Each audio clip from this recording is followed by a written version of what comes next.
Meus irmãos, a paz do Senhor, um bom dia na presença de Deus. É com alegria que nós estamos aqui em mais um domingo, preparados para aprender da parte do Senhor uma palavra, um ensino na Escola Bíblica Dominical. Antes de nós estudarmos a lição de hoje, feche os seus olhos, vamos orar? Senhor, nosso Deus e nosso Pai, obrigado, Senhor, pela Tua presença, pela Sua bondade, Senhor, conosco, nos permitindo estar aqui. Senhor, nos ajuda nesta manhã, que nós compreendamos a Tua vontade plena, nós aprendamos do Senhor, que nós tenhamos em nosso coração e em nossa mente a Tua palavra para quaisquer decisões que precisemos tomar. Continua conosco, ó Deus, é o que pedimos e agradecemos em nome de Jesus. Amém. Meus amados irmãos, hoje a lição de número 2 que nós vamos estudar vai falar sobre as promessas de Deus para Israel. Lembrando, se os irmãos olharem na capa das suas lições, nós estamos estudando as promessas de Deus esse trimestre, Confie e viva as bênçãos que o Senhor prometeu, porque fiel é o que prometeu. Então a lição de hoje, as promessas de Deus para Israel. O nosso textual está em Gênesis capítulo 12, o versículo 3, que diz: E abençoarei os que te abençoarem, e amaldiçoarei os que te amaldiçoarem, e em ti serão benditas todas as famílias da terra. A nossa verdade prática nos diz, ainda que a queda espiritual tenha ocorrido com Israel, há uma gloriosa promessa ao remanescente fiel. A nossa leitura, irmão, está registrada em duas passagens. Gênesis capítulo 12, dos versículos 1 ao 3, e depois Romanos capítulo 9, do versículo 1 ao 5. Você pode acompanhar comigo aqui na sua lição, os editores da CPAD já colocam aqui os versículos, ou na sua Bíblia Sagrada, abrindo nessas passagens que nós vamos ler agora. Gênesis 12, o capítulo 1, que diz: Ora, o Senhor disse a Abraão, sai-te da tua terra e da tua parentela, e da casa de teu pai, para a terra que eu te mostrarei. E far-te-ei uma grande nação, e abençoar-te-ei e engrandecerei o teu nome, e tu serás uma bênção. E abençoarei os que te abençoarem, e amaldiçoarei os que te amaldiçoarem, e em ti serão benditas todas as famílias da terra. Em Cristo digo a verdade, não minto, dando-me testemunho à minha consciência no Espírito Santo. Aqui já estamos lendo Romanos, capítulo 9, a partir do versículo 1. Tenho grande tristeza e continua dor no meu coração, porque eu mesmo poderia desejar ser separado de Cristo por amor de meus irmãos, que são meus parentes segundo a carne, que são israelitas, dos quais é a adoção de filhos, e a glória, os concertos, e a lei, o culto e as promessas, dos quais são os pais, dos quais é Cristo segundo a carne, o qual é sobre todos, Deus bendito eternamente. Amém. Graças a Deus, irmãos? Que leitura maravilhosa. Deus com certeza tem muito a nos ensinar sobre as promessas que Ele fez ao seu povo, à nação de Israel, e que com certeza respingaram em nós, gentios. Estamos aqui há há centenas de anos após, mas que herdamos essas promessas que Deus fez àquele povo. Recebamos nesse momento, irmão, com alegria em nosso coração, a nossa irmã Célia será a professora dessa manhã que irá nos ensinar e ser um instrumento de Deus. A paz do Senhor. Hoje nós vamos estudar a lição de número 2, que tem como título As Promessas de Deus para Israel. Eu quero começar falando sobre o que significa a palavra promessa. Promessa é um compromisso oral ou escrito, afirmativa de que se fará alguma coisa. Isso que significa promessa. Você já viu alguma promessa que não foi cumprida? Você sabe que o cumprimento de uma promessa depende de quem a fez? O Igor já citou o textual e a verdade prática, Nós vamos recapitular.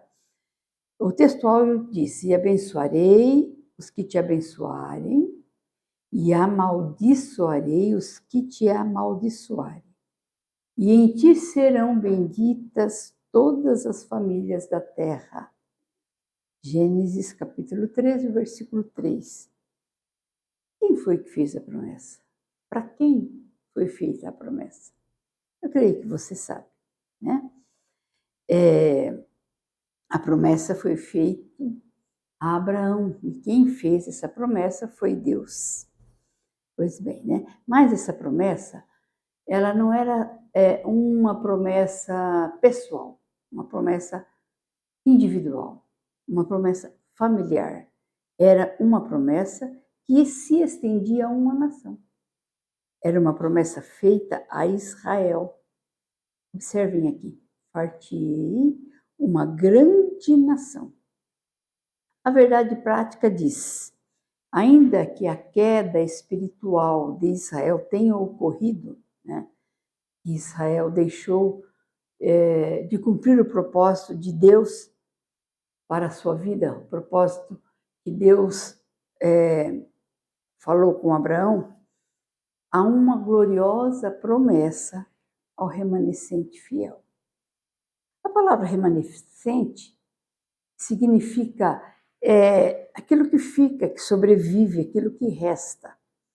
Então, remanescente fiel significa o povo de Israel que permaneceu fiel a Deus. Então, essa promessa é para eles. Um dado de 2017, eu fui pesquisar, lista as religiões em Israel. 82,7% eles seguem a religião judaica, o judaísmo. 10,1% o islamismo. 3,7% não tem religião.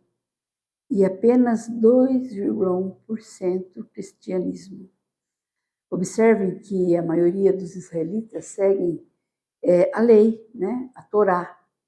Não reconhece Jesus como o Messias. Eles ainda esperam Jesus. Eles ainda pedem, eles ainda oram, né? Para o nascimento do Messias. Mas as promessas de Deus estão de pé para Israel, para todos aqueles que permanecerem fiéis. A nossa introdução, ela vai dizer que o plano divino para tornar a descendência de Abraão uma nação tinha como propósito, né? Não era um propósito apenas de abençoar Abraão, abençoar materialmente, que Abraão fosse rico, mas para que Israel cumprisse o papel de uma nação sacerdotal.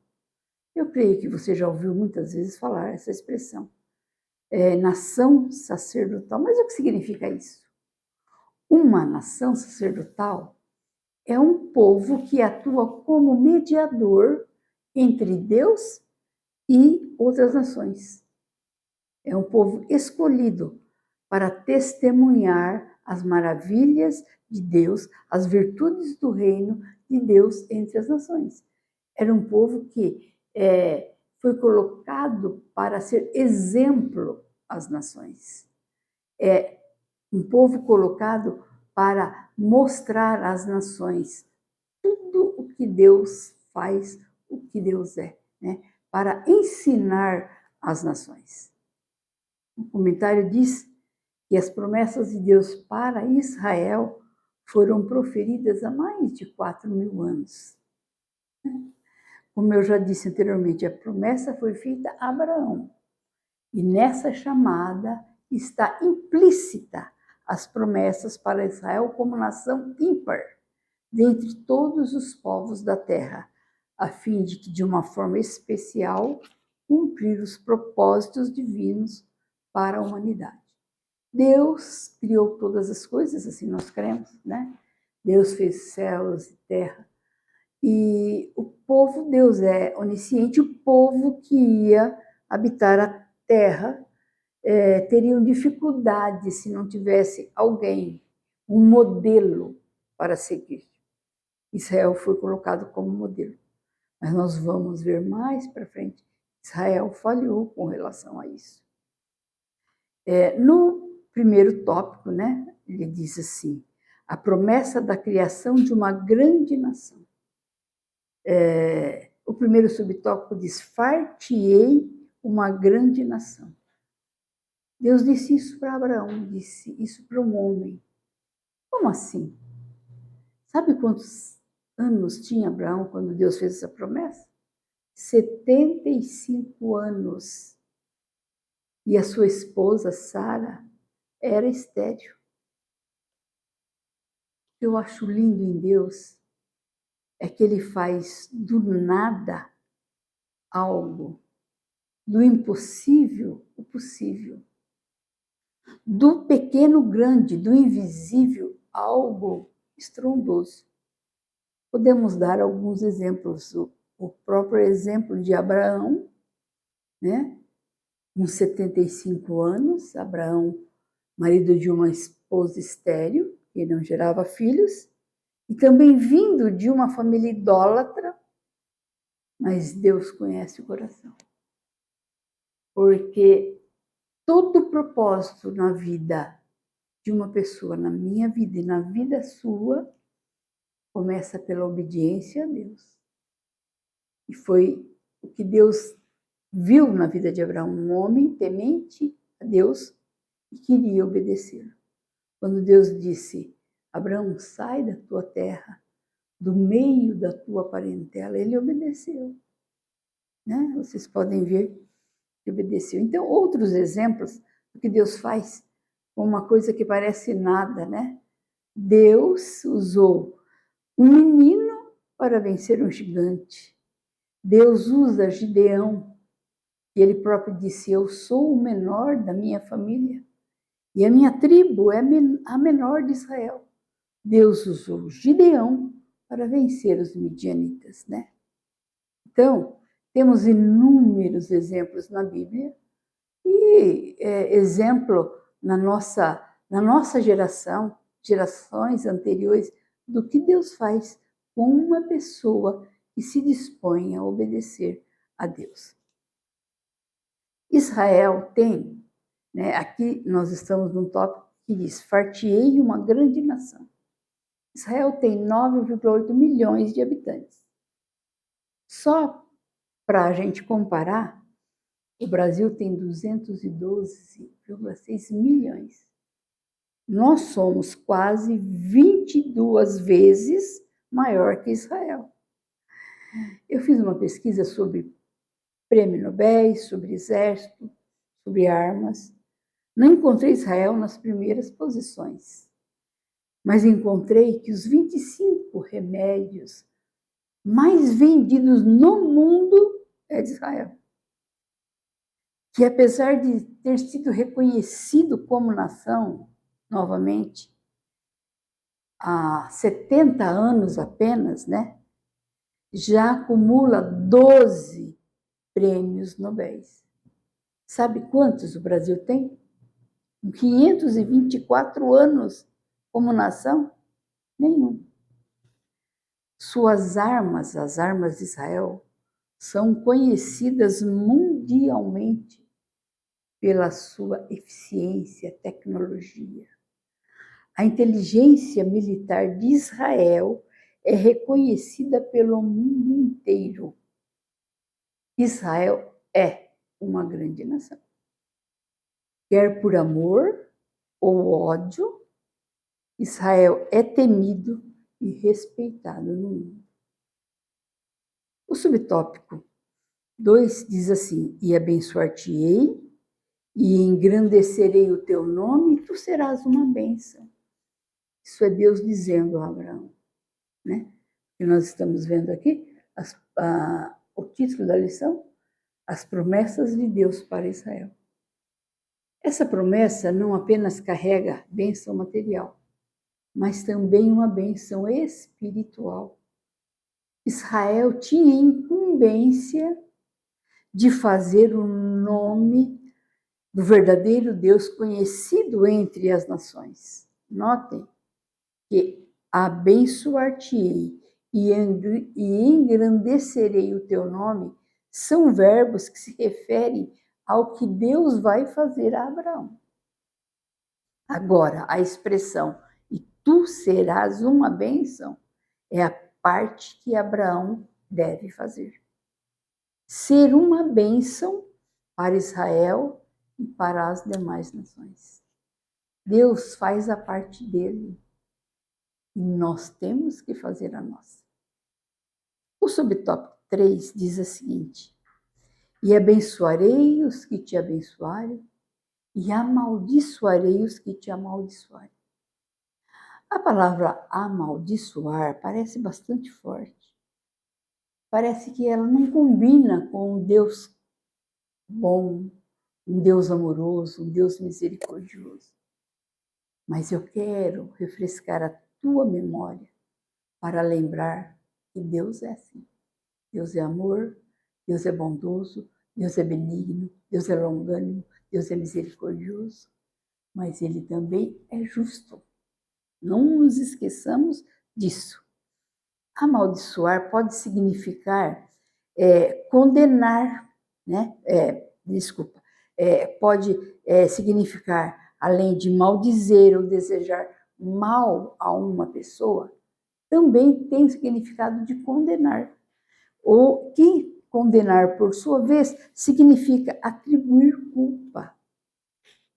Imagine alguém que tem uma tarefa, uma responsabilidade de fazer a diferença no mundo, de ser o representante de Deus, de ser uma nação sacerdotal, de fazer o nome de Deus conhecido e adorado por todos os povos, e ir encontrando no meio do caminho obstáculos, pessoas que impedem, que amaldiçoem, pessoas que desdenhem da sua tarefa, né?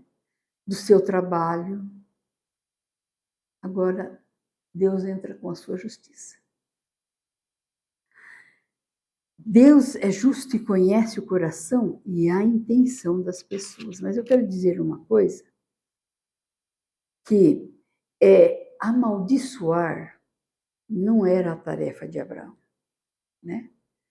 A tarefa de Abraão era ser uma bênção.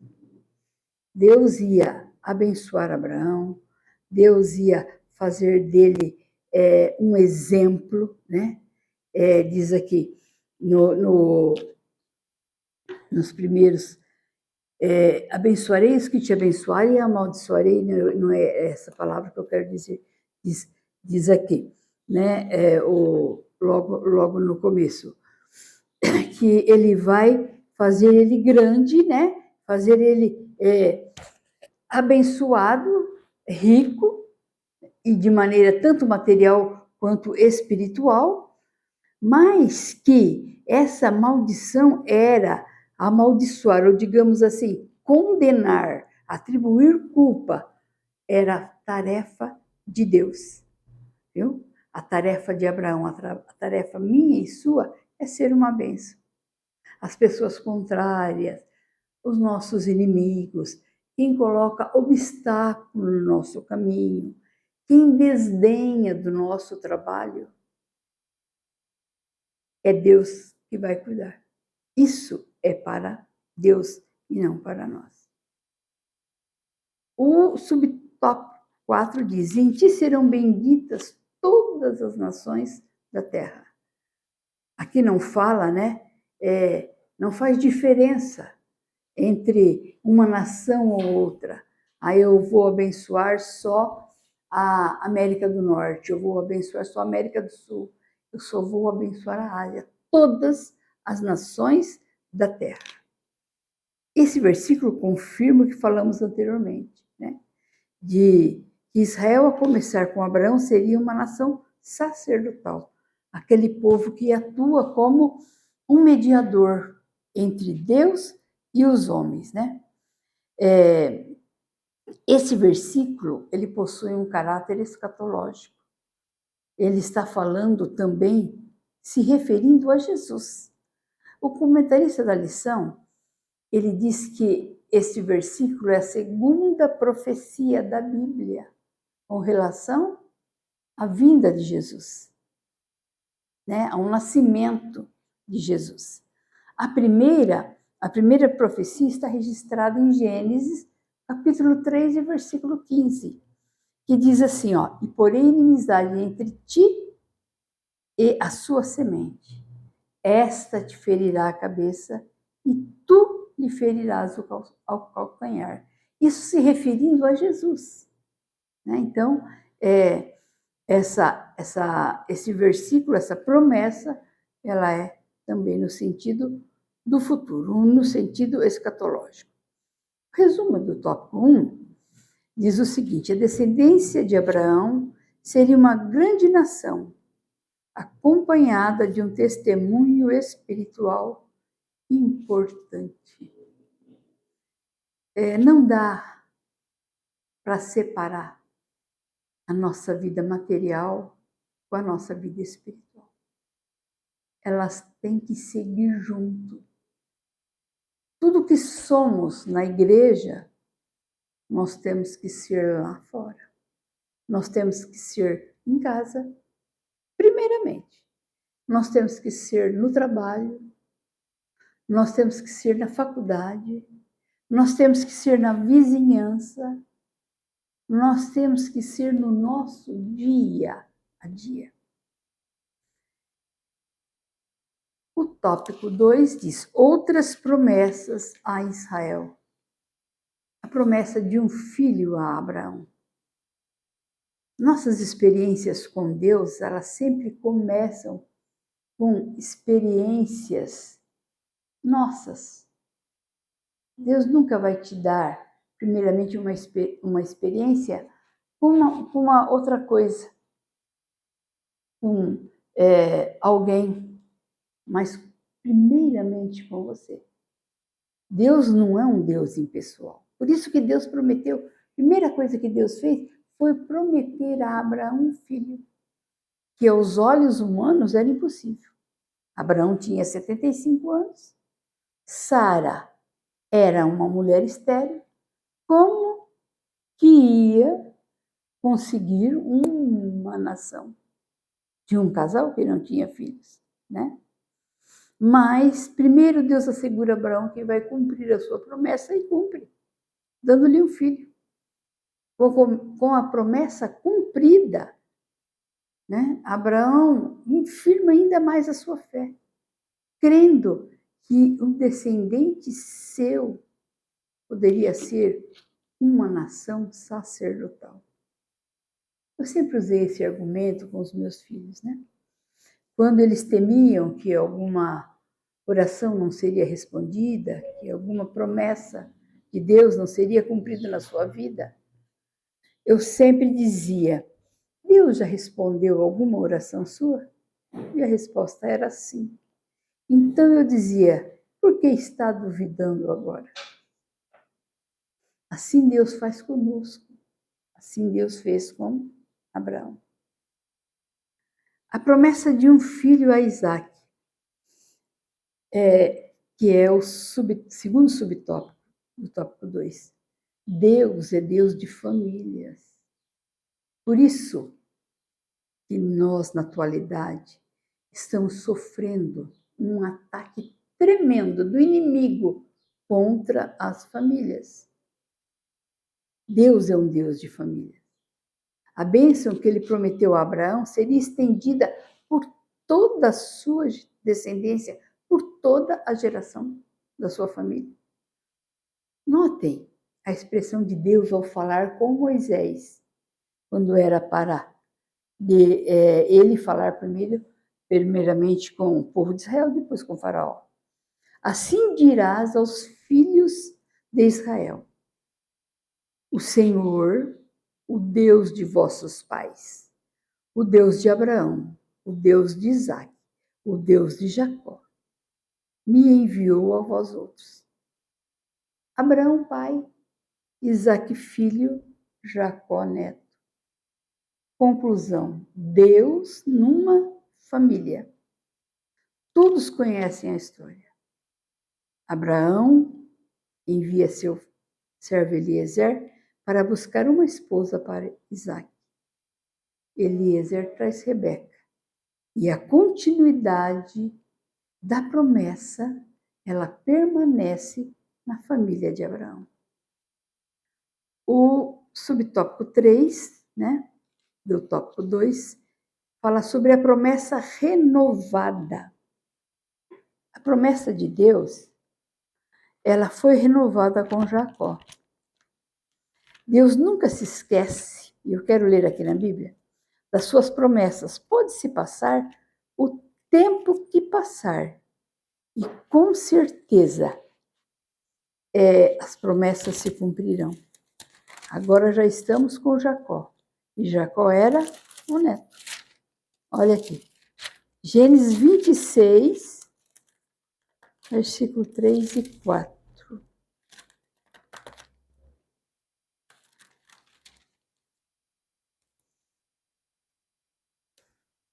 Habita nela, e serei contigo, e te abençoarei, porque a ti e a tua descendência darei todas essas terras, e confirmarei o juramento que fiz a Abraão, teu pai. Multiplicarei a sua descendência como as estrelas do céu, e lhes darei todas as terras. Na tua descendência serão abençoadas todas as nações da terra. Deus falando com Isaac, né? E depois com Jacó. Deus, ele nunca se esquece. E o interessante é que Deus conhece o ser humano. E a gente é tão propenso a esquecer. E de vez em quando Deus está dando uma lembradinha. Deus está refrescando a tua memória. Então Deus vem lembrando Isaac, e depois ele lembra a Jacó, né? Das promessas que ele tem feito na vida de Abraão. Então, nós estamos aqui na a promessa renovada. Então, passando para o subtópico 4, que já fala sobre a promessa do reino do Messias. Nós já entramos em Isaías e eu fui calcular essa promessa. A Bíblia fala que foi feita há 4.000 anos, né, atrás, mas entre Abraão e Isaías existe uma diferença de 1.300 a 1.260 anos. Olha que interessante. Hoje faz mais ou menos 4.000 anos, mas na época de Isaías estava entre 1.300 e 1.260 anos. E Deus não esqueceu da sua promessa. Em Isaías, ele confirma a promessa de Deus a Abraão, profetizando que o Messias viria, descenderia de Davi, né? Mateus cita a genealogia de Jesus, começando com Abraão, Isaac, Jacó, Judá, chegando até Davi. E Davi chegando até o Messias. Por isso Jesus é chamado de filho de Davi. Vamos dar uma olhada em Isaías, capítulo 7, e o versículo 13 e 14. Então disse o profeta: ouvi agora, ó casa de Davi. Olha aqui, estando Davi. Acaso não vos basta fatigardes aos homens, mas ainda fatigais também ao meu Deus? Portanto, o Senhor mesmo vos dará um sinal. Eis que a virgem conceberá e dará à luz um filho. Ele chamará Emanuel. Isso falando de Jesus, né? Então, Isaías aqui está renovando a promessa do Messias. E foi feito lá no começo com Abraão. E agora vai ali depois se cumprir em Jesus. A conclusão do tópico 2 é a seguinte: as promessas feitas a Abraão culminam na promessa de que o Messias viria para redimir Israel e a humanidade de seus pecados. O tópico 3 vai falar sobre a promessa de salvação para Israel. A queda de Israel. Infelizmente, Israel não conseguiu exercer o papel de nação sacerdotal no meio das nações. Aí você para e fala, mas o que aconteceu? Né? Aonde foi o início dessa queda. Creio eu que a falha de Israel começa com a desobediência a Deus. Por isso que eu digo, né, que toda a bênção de Deus na nossa vida começa com a obediência a Ele. Mas como fazer para obedecer a Deus? Estar atento à sua voz, ler a palavra. A Bíblia é nosso manual de regra e fé. Se você seguir os ensinamentos que estão na Bíblia, procurar obedecer a Deus, não fazer o que o desagrada, ter comunhão com Ele, sua vida será uma bênção. Ah, Marcela, eu não vou ter problemas nenhum? Claro que você vai ter. Nós estamos aqui na Terra e vamos sempre ter problemas. Mas então, qual é a vantagem? A vantagem é que você nunca vai estar sozinho. A vantagem é que você vai ter alguém do teu lado, alguém te dando direção, alguém te dando sabedoria, alguém te dando discernimento. E você vai passar de uma maneira leve pelos problemas que todo mundo passa. Deus dá tudo isso que eu falei e te dá mais, te dá paz no coração, te dá alegria e você passa, como eu disse, de maneira leve. E Israel não conseguiu porque ele foi desobediente, né? Deus orientou Israel a não se misturar com as demais nações, não os imitar, não praticar as obras dele, não adorar os deuses que eles adoravam. Mas Israel não fez nada disso. E o resultado foi um afastamento de Deus, o esquecimento dos seus ensinos, a adoração a deuses pagãos. Quando Jesus veio ao mundo, aconteceu, está escrito em João 1:11. Veio para os que era seu e os seus não o receberam. Eles não estavam preparados para receber o Messias. As promessas de Deus para Israel ainda são válidas até o dia de hoje? Elas foram revogadas? De jeito nenhum. Deus continua sendo um Deus que cumpre as suas promessas. O subtópico 3 vai tratar disso. Mas quero dar aqui a resposta. Israel será salvo. Ainda que não totalmente, né?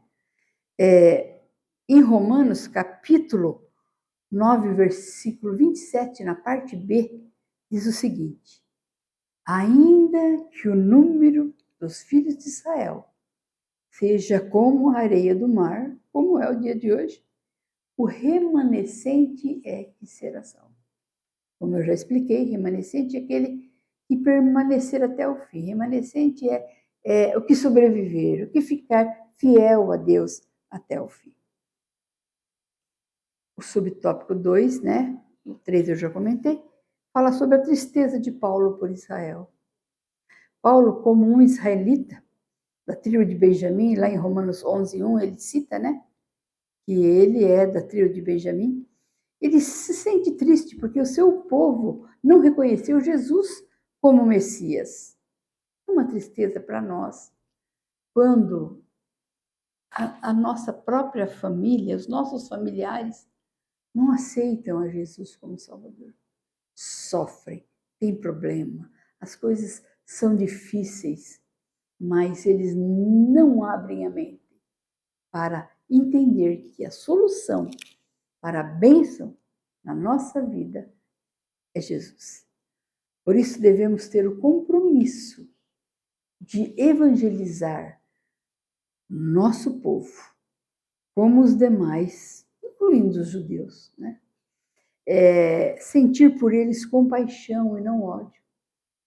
Olha, uma das nações mais odiadas do mundo é Israel, você sabia? Você pode ver. no Brasil você encontra pessoas, e muitas, que odeiam Israel. Oremos por Israel e pelas demais nações, porque eles só não aceitam a Jesus, como matam, perseguem os cristãos. A conclusão do tópico 3 diz o seguinte: a Bíblia assegura que o remanescente fiel de Israel será salvo pelo libertador que virá de Sião. Então, as promessas de Deus para Israel permanecem, né?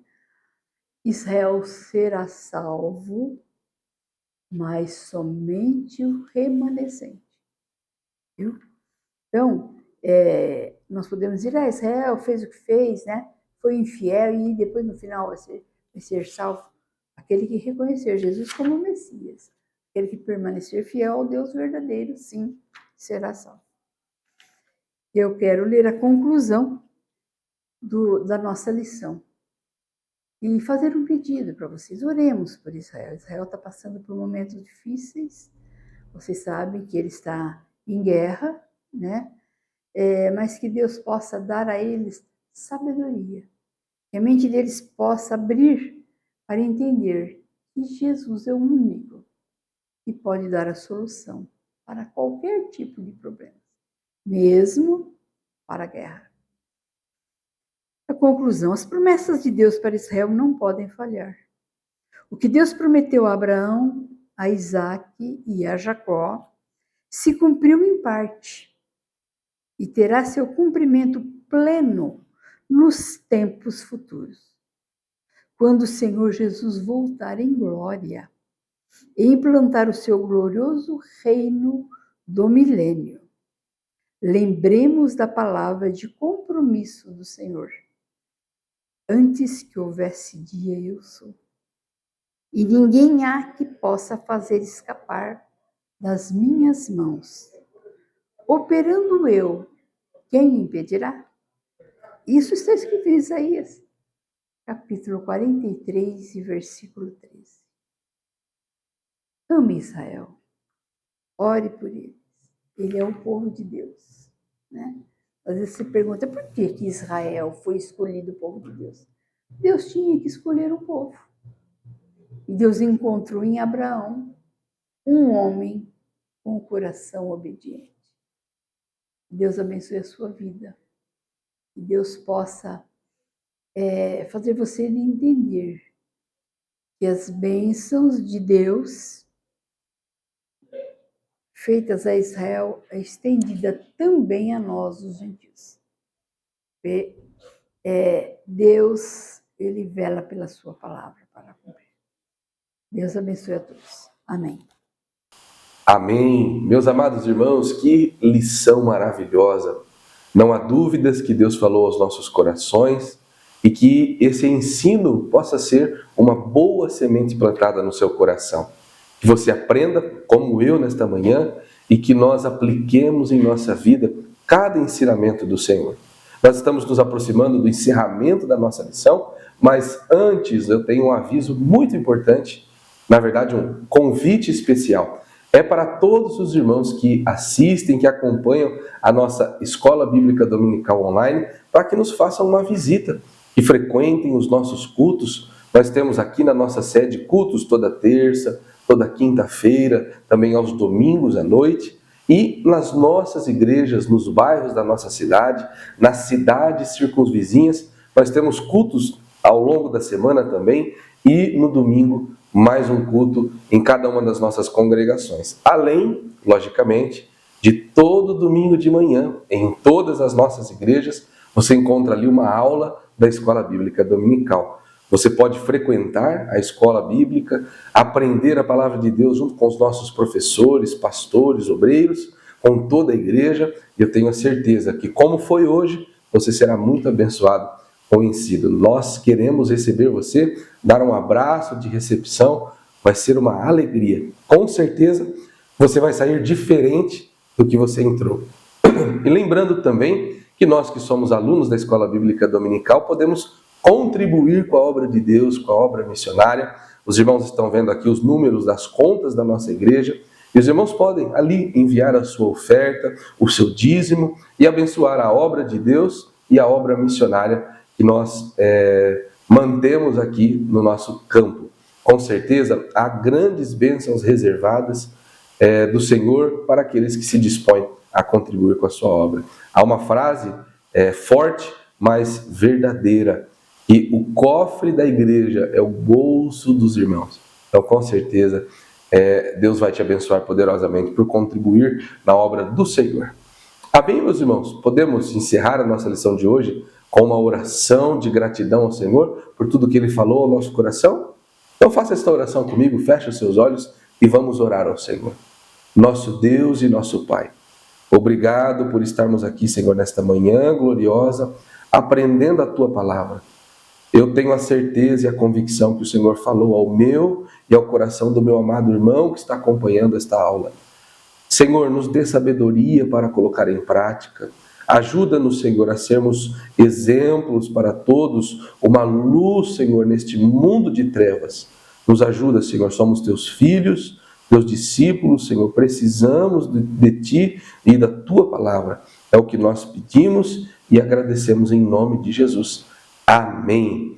Meus irmãos, nós nos vemos daqui uma semana em mais uma lição da Escola Bíblica Dominical, que os irmãos já sabem, é a maior escola do mundo. Deus te abençoe.